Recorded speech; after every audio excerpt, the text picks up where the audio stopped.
Un des sacrifices qui plaît à Dieu dans la Nouvelle Alliance, c'est ça. Actes chapitre 6, au verset 4. Pierre a dit, j'offre ma vie en sacrifice. Et en offrant ma vie en sacrifice, je vais me consacrer. Il dit, moi et mes frères, nous allons nous consacrer à la prière et à la parole de Dieu. Moi, Pierre, j'ai souffert, mais Jésus m'a sauvé. J'ai failli rater ma vie. Jésus a eu pitié de moi. Moi, Pierre, j'étais le gars sur lequel personne n'a parié. J'étais le sulfureux Pierre. J'étais le zélé Pierre. Ma vie a été un naufrage. L'esprit de pauvreté, l'esprit de limitation. En plus, j'étais arrogant. C'est moi qui ai dit à Jésus, n'en plaise à Dieu, tu ne mourras pas. C'est moi, Pierre, qui ai trahi Jésus sans le vouloir. Je ne savais pas que j'allais trahir le prince de la vie. Le Dieu de mon cœur, celui qui m'a aimé, je l'ai rejeté. Moi, Pierre, j'ai fait des bêtises. Je ne suis pas fier de moi. Moi, Pierre, on peut dire qu'on m'a classé. On peut dire que ma vie a été un naufrage. Moi, Pierre. Mais j'ai compris avec le temps que Dieu est réel. Qu'il a eu pitié de moi. Qu'il m'a sauvé. Je refuse de vivre une vie banale. Une vie ordinaire. Une vie normale. Je refuse d'être un homme normal. Je veux être un homme de Dieu. Un homme entre les mains du Dieu vivant. Il n'y a pas que les Moïse.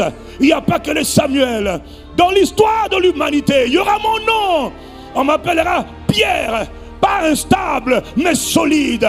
Et pour cela, Pierre dit, je vais vivre une vie en me consacrant à la prière et à la parole. Pierre a dit, ouais, j'ai foiré le commencement. Comme quoi, on peut mal commencer. Faire des grosses fautes, mais se relever et se consacrer en sacrifice vivant, consacré, agréable à Dieu. Tu veux vivre une vie de sacrifice? La vie, c'est le temps. Le temps, c'est la vie. Quand tu offres ton temps à Dieu, tu offres ta vie à Dieu. Il dit, moi, avec mon temps là, je vais consacrer, il dit bien, continuellement à la prière. Comme Pierre dit, nous allons nous consacrer. Il n'a pas dit que Dieu m'a dit de me consacrer. Il a dit, je vais me consacrer. Parce que je suis rentré en alliance avec un être spirituel. Et je vais donner le meilleur de moi. Je m'offrirai à Dieu. Parce que j'ai besoin de Dieu. Quand Jésus dit, les hommes doivent toujours prier. Il n'a pas dit les hommes élevés, les hommes... Non. Il n'a pas dit l'activité. Il a dit que tu dois devenir un homme spirituel. Un homme spirituel, c'est un homme qui prie. Qui bâtit ce qu'on appelle un hôtel de prière. C'est un homme qui a des habitudes de prière. C'est un homme qui est attaché à la prière. Oh, où sont ces hommes? Quelle que soit ta fonction, quelle que soit ton occupation, il y a deux activités prioritaires dans le spirituel que tu ne dois jamais négliger. C'est la prière et la parole. Et tu vas dire, mais lui il était apôtre. On n'a pas besoin d'être apôtre. Il n'était pas d'abord appelé apôtre. C'est d'abord un homme ordinaire. Dieu ne cherche pas des apôtres. Dieu cherche des vases. Dieu cherche des instruments. Il ne cherche pas des gens avec mandefo, avec la barbe. Il ne cherche pas des anciens, des assistants pasteurs, des pasteurs. Il cherche des hommes. Est-ce que je parle à quelqu'un? 1 heure de prière, c'est le strict minimum qu'un homme doit faire. S'il est marié, il doit faire 1h30 de prière. S'il a un enfant, 2 heures de prière. 2 enfants, 2 heures et demie de prière. 3 enfants, 3 heures de prière. C'est une décision personnelle. Je prends mon temps. Au lieu d'utiliser mon temps pour suivre, je ne sais pas quel film ou quelle série de Netflix, je prends mon temps. Je veux le investir dans la prière. Et j'ai plusieurs types de temps dans la prière. J'ai des temps où je veux passer mon temps à contempler Dieu. J'ai des temps où je veux passer mon temps à bâtir mon esprit. Des temps où je prie seulement en langue. 1 heure, 2 heures, 3 heures, 4 heures. Est-ce que je parle à quelqu'un? Les gens bien qui n'ont rien fait, qui vont à l'église, qui prient. Oh, 1 demi-heure, pasteur, c'est vraiment beaucoup. Oh, 1 demi-heure, t'inquiète pas. Quand le malheur va tomber sur toi, tu chercheras quelqu'un. Que Dieu fasse qu'il n'y ait personne. Parce que tu es responsable du malheur qui arrive. Beaucoup de choses arrivent, c'est toi-même le responsable. Pourquoi? Il t'avait dit, offre-toi, que je te remplisse de ma présence et de ma puissance. Tu n'as pas fait. Faut arrêter. Génération des jeunes là. Pasteur, imposez-moi les mains. Toto, Zoba. Imposez-moi les mains, imposez-moi les mains. Je dis pourquoi? Priez pour moi, pasteur. Dites un mot pourquoi. Dites-moi pour que je sois comme vous. Ah bon? Tu es sûr? Aucune imposition des mains ne peut te donner certaines sanctions. Non. C'est comme quand on prend l'eau, on met sur ta tête. T'inquiète pas. Dans 2 jours, même si c'était de l'eau dure, l'eau là va partir. Même les glaçons finissent par fondre. Tout ce qu'on te donne par imposition des mains, si tu ne sais pas comment faire pour le multiplier, pour le garder, tu vas le perdre. Prends de l'huile, on met sur ta tête le matin, le lendemain, l'huile a disparu. Ah oui, mais c'était l'impactation. Toute impactation ne reste pas. Faux. D'ailleurs, la plupart ne demeurent pas. Pourquoi? Tu es incapable de le garder. On peut te donner un gros colis, mais encore faut-il le garder. Là, tu t'amuses. Et il court d'église en église. Je veux votre onction. Quelle onction tu veux? Paye le prix. Offre-toi toi-même à Dieu en sacrifice vivant, saint et agréable à Dieu. Il y a des gens spécialistes des rapports sexuels. De coucher, comme on dirait, en tir mitraille. Tu tires sur femme, tu tires sur homme. Je te dis, pasteur, priez pour moi. Cette génération veut la facilité. Alors qu'il faut se consacrer à Dieu. Moi, je te parle parce que je t'aime. Pour que tu te consacres à Dieu. Pourquoi je parle de la prière? Parce que j'ai compris, et je comprends encore mieux, que non, les amis, si on ne prie pas pour nos pays, si on ne prie pas régulièrement, il a dit, nous nous consacrerons continuellement. Le plus gros problème que Dieu a chez toi, chez nous tous là, c'est la consistance. Au mois d'avril, tu étais chaud bouillant, chaud. Et puis au mois de mai, on dirait qu'on t'a jeté un sort, on t'a englouti, on t'a fatigué. Il n'y a plus de prière, plus de parole, plus rien. Au temps de Daniel, voilà un jeune homme qui a connu Dieu tôt, qui s'est consacré à Dieu tôt et qui a glorifié Dieu dans sa génération. Il était homme spirituel, il était prophète, intercesseur, il était homme d'État. Il siégeait à la cour du roi. Daniel était un homme qui aimait la présence de Dieu. Daniel était un homme spirituel. La Bible dit que 3 fois par jour, il avait des habitudes. C'était un addicté à la prière, plutôt un abonné à la prière. Il était consacré à la prière. Daniel, pour le détruire, c'est ce qu'ils ont fait. Ils ont pris un décret. Ils voulaient piéger Daniel. Ils ont fouillé, ils disent ce gars-là on doit le tuer, on n'arrive pas à le tuer. Il dit bon, comme il est intouchable, il n'a pas de faute, on n'en voit rien en lui. Il dit on va l'empêcher de prier pour le tuer. On va l'empêcher de prier. Ils ont poussé le roi à prendre un décret. Décret royal. Tout le monde devait obéir au décret royal. Au roi, prends un décret stipulant que pendant 30 jours, tu as un décret bête comme ça. Mais c'était maléfique, c'était pour toucher Daniel. Comme quoi des fois, tout un pays peut prendre des lois juste pour une personne. Ok, celui qui a l'intelligence qui dit Amen. Oh, ils sont mauvais, ils ne sont pas mauvais. C'est une attaque, une conspiration diabolique. Il dit pendant 30 jours, que personne n'invoque un autre Dieu que toi. Oh roi, 30 jours, c'est suffisant pour empêcher tout homme. Pour détruire la vie spirituelle d'un homme, c'est 30 jours. Tu as entendu? Comment toi tu fais alors? Même 3 jours sans prier, tu es déjà mort. 3 jours sans prier, tu vas voir. J'ai déjà fait ça, ne t'inquiète pas, donc on est ensemble. Entre les voyages, 3 jours, impossible de prier. Mon frère, 4e jour là, pour prier. Hey, même pour prier un quart d'heure, c'était un miracle. C'est là que j'ai compris que la grâce la plus merveilleuse, c'est la grâce de se tenir devant Dieu. C'est la grâce de la prière. La prière n'est pas un nom spirituel. Il y aura des jours où tu n'auras pas envie de prier. Il faut prier. Il y aura des jours où tu n'auras pas la force de prier. Il faut prier. Il faut dire à Dieu, consume-moi. Fais-moi grâce de désirer ta présence plus que tout. Donne-moi un cœur qui te désire plus que tout. Et le décret a été voté, a été publié. Daniel a vu le décret. Daniel a dit, ok, la Bible dit, il se retira dans sa maison. C'était un spécialiste des retraites. C'était un homme qui aimait le lieu secret. C'était un homme qui aimait l'intimité. Il n'a pas changé ses habitudes. C'est pourquoi Daniel n'a pas changé ses habitudes. Parce qu'il était attaché, consacré à Dieu. Et la vie de prière, c'était son quotidien. Il avait un hôtel de prière. Ça veut dire quelqu'un qui a des habitudes de prière, qui a des règles de prière, qui a des principes de prière, qui a des heures de prière. 3 fois par jour. Au lieu de dire je vais ramener ça à 1 fois et éviter des problèmes.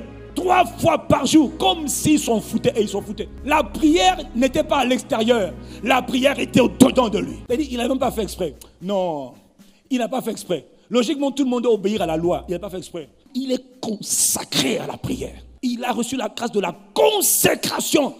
Ça ne s'est pas fait en 1 journée. Ce genre de grâce-là se développe petit à petit. C'est tombé sur moi comme une potion divine. Non, ce n'est pas vrai. On m'a imposé les mains 1 fois, puis plus jamais. Non, ce n'est pas vrai. Sans la puissance d'une vie consacrée à la prière, frère, tu ne tiendras pas. Même ta propre vie, tu ne tiendras pas devant les forces maléfiques qui attaquent les familles, attaquent les territoires. Il y a des esprits terribles qui contrôlent la terre. Pour les échapper. Et toi, tu veux te limiter à prier. J'ai prié 1 demi-heure, j'ai prié 1 heure. Frère, 1 heure là, c'était hier. Augmente le niveau. Ce que je te dis, c'est pour ton salut. Parce que les forces maléfiques deviennent de plus en plus redoutables. Elles sont déterminées à détruire la jeunesse, à détruire les adolescents, à détruire les enfants, à voler, tuer, détruire même les adultes et les vieillards. Personne n'échappe à leur domination, à leur massacre, à leur méchanceté, leur cruauté et leur cupidité. Seuls ceux qui arrivent à dégager une énergie spirituelle suffisante par la prière sont capables de résister. C'est pas la peine de critiquer. Ah oui, mais ça ne marche pas. C'est ta faute. Prie pour que ça marche. Tout le monde est en train de critiquer. Ça ne marche pas. Ça ne marche pas. C'est un système. Si on te prend, on te met à la place de certains dirigeants, tu ne pourras pas. Le troisième jour, déjà, tu seras malade. Vous êtes en train de faire beaucoup de discours pour rien. Ce n'est pas l'heure des discours, c'est l'heure de la prière. Pour une nation, pour une ville, pour un pays, pour des familles. C'est l'heure de la prière. Mais les gens sont en train de faire les commentaires. Des talk shows, des discussions. C'est l'heure de la prière. Les hommes spirituels savent que quand ça va mal et quand ça perdure, on ne commente pas, on met le genou. Oh, toi qui écoutes les prières, nous te prions en faveur de notre nation. C'est parce qu'on ne prie pas pour la nation. Nous sommes responsables des malheurs, des calamités, des souffrances qui arrivent dans nos territoires. Pourquoi? Nous n'avons pas compris l'art de la prière. Nous, on est des spécialistes de la critique au lieu de prier. C'est sérieux. Prends quelqu'un d'ici. Il est intelligent. Il a un doctorat, un PhD. Mets-le à la place. Il va échouer lamentablement. Parce qu'il n'a pas compris que le monde est spirituel. Seuls les hommes lourds spirituellement peuvent changer les choses. Comment tu sais qu'il est lourd? Il a bâti un hôtel de prière. Daniel avait ses habitudes de prière le matin, le midi et le soir. Il faut que tu aies des habitudes de prière. Il faut que tu aies des moments de prière. Il faut que tu aies des temps de prière. Et ça, c'est toi qui décides. C'est toi qui te donnes ton temps à la prière. Il est écrit à propos de Jésus, au-delà des 40 jours de prière et de jeûne qu'il a engagé. Marc 1, verset 35. Il est écrit, vers le matin, pendant qu'il faisait encore très sombre, vers les 3 heures du matin, Jésus se leva, il sortit pour aller dans le désert où il pria. Il n'était pas sur Facebook, il n'était pas sur les réseaux sociaux, il n'est sûrement pas encore la radio, s'il vous plaît. Il a pris le temps, 3 heures, 4 heures, pendant qu'il fait encore très sombre. Il avait l'habitude de dévancer l'aurore. Il faut que tu aies des habitudes de prière. Des habitudes où tu te tiens dans la présence de Dieu, dans un lieu désert, c'est-à-dire entre Dieu et toi. C'est une affaire de cœur à cœur. Pendant que toi, tu es... Utilise-moi, je vais changer le monde. Et puis comme il n'a pas réussi à être exaucé, il dit, pasteur, impose-moi les mains, communique-moi ta grâce de la prière. J'ai beau essayer, mais il n'y a pas de grâce de la prière. Et si tu l'as aujourd'hui, tu vas la perdre demain. Non, je peux t'enseigner pour comment on développe le cœur. Quand on n'a pas, celui qui n'a pas, il dit à Dieu, je n'ai pas. La passion, je n'ai pas. La soif de toi, je n'ai pas. Le désir de toi, je n'ai pas. L'appétit de toi, je n'ai pas. Donne-moi ton cœur, donne-moi toi. Donne-moi la soif de ta présence. Accorde-moi la grâce de te chercher continuellement. Et tu vas le dire. Jusqu'à quand? Jusqu'à ce que tu sois exaucé. Mais ça fait une semaine, j'ai dit je ne suis pas exaucé. Continue. Peut-être qu'au bout de 14, 21 jours. Vous savez que quand on parle de prière, là, c'est pas prière que tu fais de 2 heures, 3 heures. Hein. Bon, déjà, je vais te dire une bonne nouvelle. Hein. Un conseil gratuit. À partir d'aujourd'hui. Ça, c'est mon conseil personnel.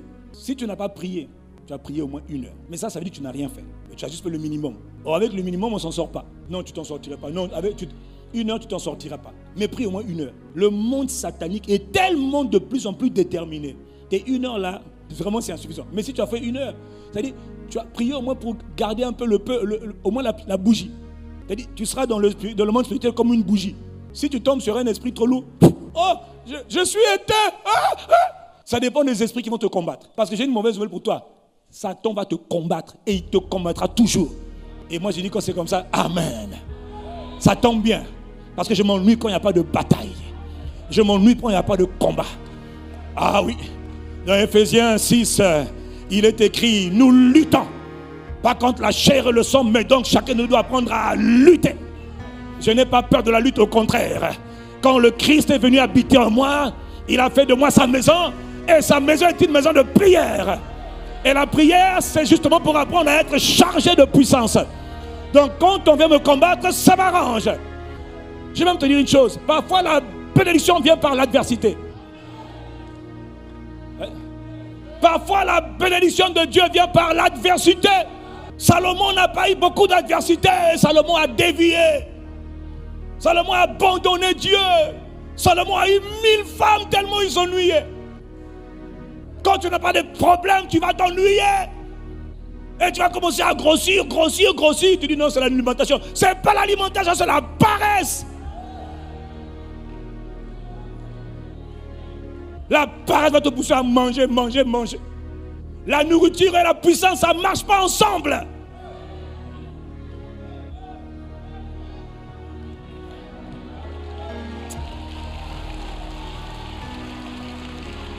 Conseil gratuit. Si tu veux que ta vie commence à avoir un minimum d'impact sur la terre des hommes, je pense surtout aux jeunes. Est-ce qu'il y a des jeunes ici? Vous êtes attaqués comme vous n'avez pas idée. Vous êtes mitraillés par le monde des ténèbres comme jamais auparavant. Chaque génération, ses problèmes. Mais vous, votre génération là, si vous ne vous levez pas pour devenir des hommes consacrés, addictés, attachés à une vie de prière soutenue, pour libérer assez de puissance spirituelle, pour neutraliser les œuvres de Satan, Satan va faire de vous des sandwichs, des bonbons, il va vous croquer.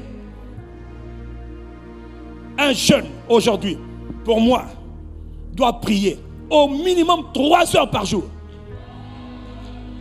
Pas forcément d'affilée. Si tu peux d'affilée, c'est très bien. Laisse les 1 heure là, tu n'as rien fait, tu t'ennuies. Et tu ennuies le ciel. Les anges ne peuvent rien faire dans ta famille, dans notre pays, sans que nous on ne prie. Qui a la puissance? Mais qu'est-ce qu'on vous a dit? Ne sais-tu pas que c'est par la prière des saints que les anges peuvent se mouvoir? Il y a beaucoup de choses, les anges sont impuissants. Qui donne la force aux anges? La prière des saints, l'intercession des saints. Ils ne peuvent pas agir seuls, c'est pas possible. Il faut qu'un homme prie pour qu'un ange soit relâché. Parle à Dieu et Dieu relâche. Toi, tu ne pries même pas 3 heures par jour. Oh, je suis trop occupé. Si tu veux servir Dieu, Yangisho a dit, il faut prier 5 heures. Un pasteur qui ne prie pas au moins 5 heures, ce n'est pas un pasteur. Il y a un niveau de consécration qui est exigé par le monde des esprits, de la part de tout ministre de Dieu. Donc finalement, pasteur, c'est quoi le minimum alors? Tu attends, mais le minimum, c'est 3 heures. 3 heures pendant 20 ans, 3 heures pendant 5 ans, 3 heures pendant 25 ans, tu deviendras quelqu'un. 3 heures, c'est le minimum. 1 heure, c'était pour t'encourager. Donc quand tu as 1 heure, ne sois pas content. Pousse, quitte 1 heure. Et dans les 3 heures là, il y a toutes sortes de prières. Dis Amen. Mais il faut que tu aies au moins 1 heure pour prier, juste pour l'édification. C'est-à-dire juste prier en langue. C'est quoi le sujet de prière? Je veux Dieu. Mon point de prière, hey Père, c'est toi. Parce que quand j'ai Dieu, j'ai tout. Au moins 1 heure en langue, s'il te plaît. 1 heure en langue, sans autres mots. Seulement en langue. 1 heure au moins, au minimum. Sinon 3 heures. 3 heures, c'est le bon niveau pour se maintenir. Mais si tu veux être utilisé par Dieu dans un monde de plus en plus méchant, frère, 5 heures, c'est vraiment bien. Benny Hinn, qui est un homme de prière, un puissant homme de prière, il a dit qu'un jour, il est allé visiter Dr Yangisho. Yangisho, c'est le pasteur de la plus grande église du monde. En tout cas à l'époque, ils ont commencé à 5. 10 ans plus tard, ils étaient 1 million. Et ils ont envahi la Corée. Et ils ont rempli la Corée de la présence et de la puissance de Dieu. Les cultes matinaux qu'ils font le matin à 5 heures, c'est dans un stade. 1 heure. Plein! Et puis après, les gens partent à la bourse, au Parlement. C'est ça qui nous attend. Ils étaient ensemble pour un repas. Et puis ils ont dit, docteur, Yangisho a dit, Béni, prie. Il dit, non, tu peux prier pour le repas. Et il a commencé. Oh Jesus, I give you praise. Je te rends gloire. Père, nous te remercions. 1 heure. 2 heures. Oh Père, alors que nous allons manger, nous prions pour le nord de la Corée, le sud de la Corée. Sauve les âmes. 3 heures. 4 heures. Oh Père, souviens-toi des veuves et des orphelins. 5 heures. Les autres se sont assis. Il avait oublié qu'il y avait des gens. 6 heures. Alors que nous allons prendre le repas, 7 heures. Oh, nous prions, Père, que ta gloire soit relâchée sur la Corée et dans les nations du monde. 10 heures. Ah Père, we love you Jesus, nous t'aimons Jésus. Manifeste ta gloire, glorifie ton nom. 11 heures.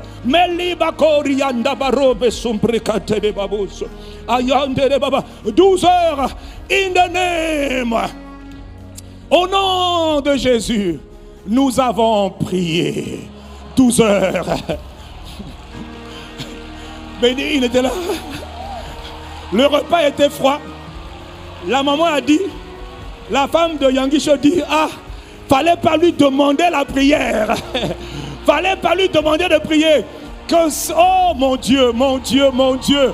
Mandabara o sobrakata. Aïe, aïe, aïe, aïe, aïe, aïe, aïe, aïe, aïe, aïe, aïe. Ah! Que ce genre de grâce vienne sur nous dans le nom de Jésus.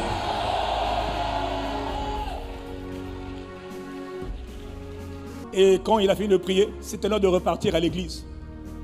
Ils sont repartis à l'église. Bénin était fatigué. Il dit, moi j'aime la prière. Moi je connais l'art de la prière. Mais l'homme là, c'est pas un être humain. C'est un homme anormal. Il n'est pas entré dans la gloire. Mais... Et puis le soir, après le programme, power! Un programme de puissance. Après la nuit. Ça c'était le matin. C'était la session du matin, 12 heures. Quand ils sont revenus le soir très tard, ils devaient passer à table. Bénin a dit, je vais prier. Acclame Dieu pour la grâce de la prière, pour la consécration à la prière. Nous nous consacrerons, frère. On ne te parle pas de ton niveau là où tu es. Frère, je vais t'expliquer qu'il y a des dimensions de prière. Qu'il y a des dimensions qu'on n'a pas atteintes. Il faut que tu te réveilles. Là où tu es là, ce n'est pas le bon niveau. Ne dis pas c'est Yangisho. Non, ça n'a rien à voir avec Yangisho. Si Dieu le fait avec lui, il peut le faire avec toi. Tu veux que notre pays change. Notre continent change. Mais les ténèbres remplissent nos nations. Le monde entier est rempli de ténèbres. Ça ne se passera pas sans la puissance de la prière. Parce que des ténèbres profondes remplissent la terre. Et il faut que les hommes prient. Celui qui dit à Dieu, je vais utiliser mon temps, oh Ribakata, pour prier, cet homme sera un vase. Ça peut prendre 20 ans. Docteur Paul Eneche, qui a construit aujourd'hui la plus grande église à Abuja, 100 000 places, plein à craquer. Frère, moi je dis Seigneur, ok. Ça m'encourage parce qu'on n'a pas commencé encore la course. Nous, on n'a pas commencé. Eux, ils ont commencé. Nous, on n'a pas commencé. Nous, on est encore à échauffement. Voilà pourquoi Dieu envoie la parole. Pour que tu te réveilles. Donne-moi ton amen. Jésus avait des habitudes. Tu dois avoir des heures de prière. Tu dois avoir des habitudes de prière. Tu dois avoir des rites de prière. Frère, moi j'ai prié que Dieu nous accorde la grâce de développer des mécanismes, des habitudes, des périodes, des temps de prière. Est-ce que tu comprends? Et de la prière que tu vas générer, mon frère, dépendra le salut de plusieurs. À commencer toi-même d'abord. Et après ta famille. Et après ton territoire. Et après le lieu, le pays où tu habites. Toute personne devient importante quand il devient un homme, une femme de prière. Il y a des situations que les hommes ne peuvent pas régler. Je te dis, réveille-toi. Pour lesquelles ils cherchent, pas des pasteurs, ils cherchent des hommes et des femmes de prière. Quelqu'un donne un bon amen à Dieu.